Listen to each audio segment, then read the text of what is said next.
কে আমাদের অভয়াদের মাকে নিয়ে যে সেদিনকে আপনি মুখ্যমন্ত্রীর থেকে 10 লাখ টাকা নেননি, আপনি 10 কোটি টাকা নেওয়ার চিন্তা ভাবনা ছিল।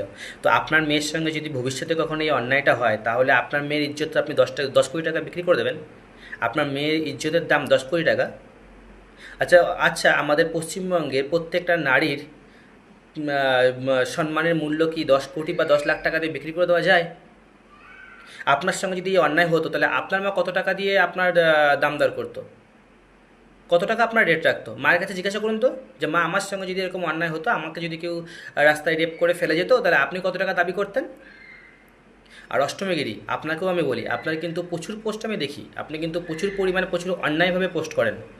রাজনীতি করছেন, করুন, ভদ্রভাবে পোস্ট করুন, আপনাকে লাস্ট ওয়ার্নিং করছি কিন্তু আমরা সবাই। আপনি এই মানুষটাকে নিয়ে কোনো অন্যায় পোস্ট করবেন না। আর যাকে নিয়ে করছেন করুন, আমাদের কোনো আপত্তি নেই। রাজনীতি করছেন, রাজনীতির ময়দানে ভদ্রভাবে রাজনীতি করুন না। রাজনীতি তো ভদ্রভাবেও করা যায়, এত নোংরাভাবে, এত নিচে নেমে, রাস্তায় নেমে, এগুলো কি? আপনাদের কোনো মান সম্মান নেই বলে কি বাকি মানুষের কোনো মান সম্মান নেই নাকি? আপনার মা বাবার কি কোনো মান সম্মান নেই? যদি বাসু, আপনি আপনার মাকে দেখিয়েছেন যে অভয়ের সঙ্গে যে অন্যায়টা হয়েছে, সেই অন্যায়ের রেট আমি ফিক্সড করে দিচ্ছি 10 লাখ টাকা?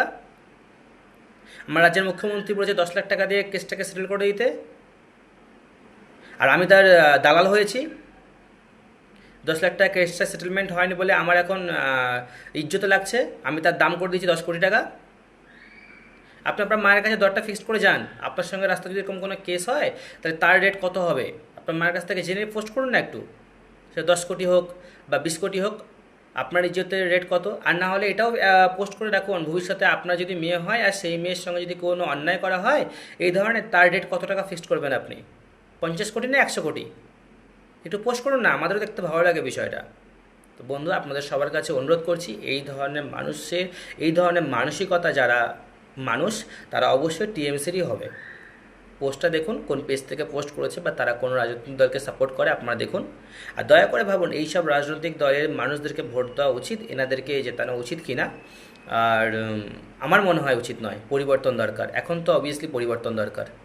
একজন নারী হয়ে একজন নারীর সম্মানকে এরকমভাবে রাস্তায় বিলিয়ে দিচ্ছে, তো এরপরেও আমাদের মনে হয় পরিবর্তন দরকার। তাই আপনাদের সবার কাছে অনুরোধ, আমরা সবাই মিলে আসুন, হাতে হাত রেখে বলি পরিবর্তন দরকার। তাই আমরা সবাই চাই বিজেপি সরকার।